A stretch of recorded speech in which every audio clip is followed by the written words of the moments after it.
देखिए, जनता अपेक्षा रखती, जिन भी नेताओं से उन्हें थोड़ी सी भी उम्मीद होती। ये आपके प्रोटेस्ट में भी आपने देखा कि मैंने लोगों को सुना, वहां मैं मौजूद था।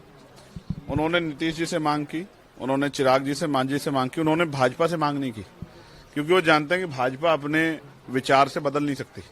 लेकिन नीतीश जी, चिराग जी और इनका पुराना इतिहास ये कहता है कि कहीं ना कहीं इनके अंदर सेकुलरपन था। तो इस आधार पे उनसे अपेक्षा की है कि भाई वो अपना समर्थन केंद्र सरकार से वापस लेके, और ये वक्फ अमेंडमेंट बिल है जिसके जरिए मुसलमानों में ये चिंता पैदा हो गई है, और क्यों ना हो, उन्होंने देखा है कि सरकार ने लगातार उनके ऊपर हमले किए।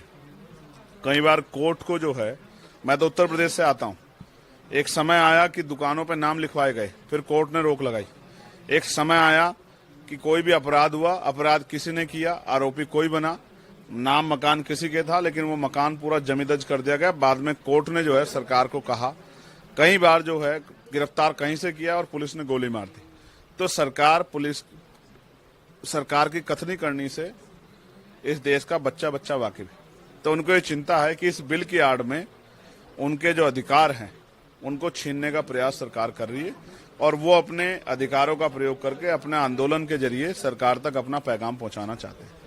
आज हम लोगों ने समर्थन दिया और हमने ये बात सरकार के सामने जो है उस मंच से मांग की कि सरकार इस मांग को माने, जो इतने सारे संगठन देश के इकट्ठे होकर इस मांग को कर रहे हैं। तो इस बिल को जो है, और इस बिल के पीछे जो उनकी मंशा, दोनों को रोकने का काम करें। अब देखते हैं सरकार क्या करती। यार, पिछले 20 दिन की 8-10 घटनाएं तो मेरे पास हैं, जिनमें कई लड़कियों का रेप हुआ है, कई हत्याएं हुई हैं। सब SC ST OBC के लोग हैं।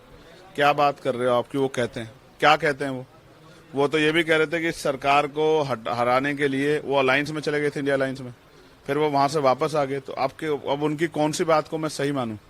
वो वाली जब वो जाके इंडिया अलायंस की मीटिंगें कर रहे थे, या ये वाली कि वापस आके वो मुख्यमंत्री बन के जो है यहाँ NDA की सरकार को प्रोटेक्ट कर रहे हैं?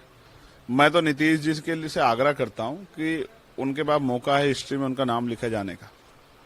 कई बार हिस्ट्री जब लोग पढ़ेंगे तो याद करेंगे कि ऐसे समय पे नीतीश जी ने सही फैसला लिया।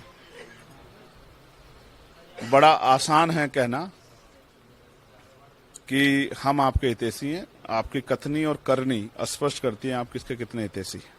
आज जो हालात हैं, मैंने तो उस मंच से अपनी बात खत्म करते हुए कहा है कि जब तक ना बदले जालिम हुकूमत के मिजाज, एहतजाजो एहतजाज एहतजाज, ये तब तक जारी रहेगा जब तक जालिम हुकूमत अपनी गलत सोच को बदलने देती। अब तो सौगातें मोदी के नाम से ईद के अवसर पे मुसलमान गरीब मुस्लिम को दिया जा रहा है, दी जा रही है, कहा जा रहा है ये सिंबलाइज करता है कि कैसे सबका साथ सबका विकास हो। सियासत इस कदर आवाम पे एहसान करती है, पहले आंखें छीन लेती है, फिर चश्मा दान करती है। इधर एक तरफ वक्फ के जरिए सब कुछ छीनने काम कर रहे हो, उधर दूसरी तरफ ईदी देने की बात कर रहे हो, धार्मिक आयोजनों पर रोक लगा रहे हो, नमाज पढ़ने तक के अधिकार को आप, एक सायरन बज के थोड़ा सा वो फायदा हो जाता है, उस सायरन तक पे आपने रोक लगवा दी, और आप ईदी देने की बात करते हो। क्या कमाल की बात करते हो।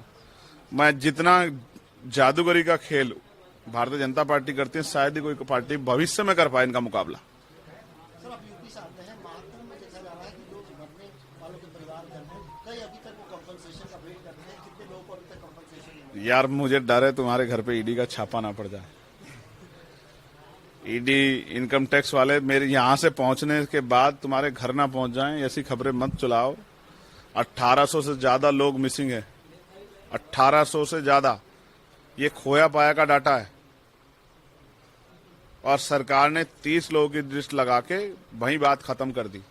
मैं तो वहीं से रहता हूं, मेरी तो जानकारी में लोगों के सामने शर्तें रखी गई कि डेड बॉडी तब मिलेगी जब आप ये कहोगे कि ये नॉर्मल डेथ हुई है, और तब आपको डेड बॉडी मिले, वरना यहीं कर देंगे अंतिम संस्कार।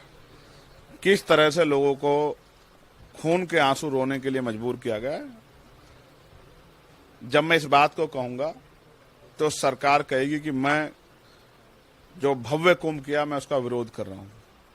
मैं किसी का विरोध नहीं कर रहा, लेकिन अगर किसी के जन हानि होगी किसी भी कार्यक्रम में, तो उसका जवाब सरकार से मांगना पड़ा, क्योंकि सरकार ने बहुत मोटा पैसा कुंभ के आयोजन में लगाया था और विश्वास दिलाया था कि आयोजन भव्य होगा, लेकिन वहां इतने लोग मिसिंग है, इतने लोगों की जान चलेगी, इसका जवाब भी तो सरकार ही देगी।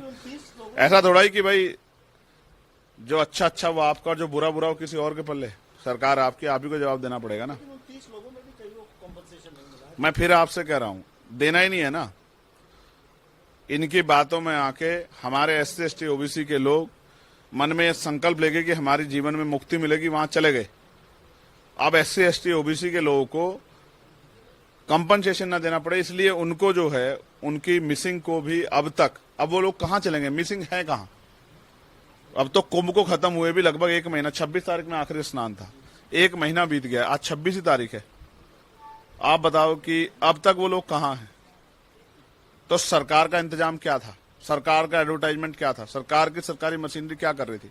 सच ये है कि सरकार ने सिर्फ राजनीतिक एजेंडे के जरिए किया और सिर्फ वहां VIP प्रोटोकॉल लगा के VIP मूवमेंट को मजबूत करने का काम, दिखावा करने का काम किया। असल तो धर्म का भी मजाक उड़ाने का काम इस सरकार ने किया है। ये तो नोटिस किसी को भी आ सकता है। मैंने तो आपके लिए भी चिंता की कि कल आपके पास कोई नोटिस ना आ जाए या PTI वालों के पास कोई नोटिस ना पहुंच जाए। तो मैं फिर भी कहूंगा कि ऐसे जुल्म का सामना भी हमें डटकर करना है। अगर आप ये वीडियो YouTube पर देख रहे हैं तो हमारे चैनल को सब्सक्राइब कर बेल आइकन दबाएं और Facebook पर देख रहे हैं तो हमारे पेज को लाइक करें। 8 मिलियन प्लस सब्सक्राइबर, आपके इस भरोसे के लिए बहुत धन्यवाद।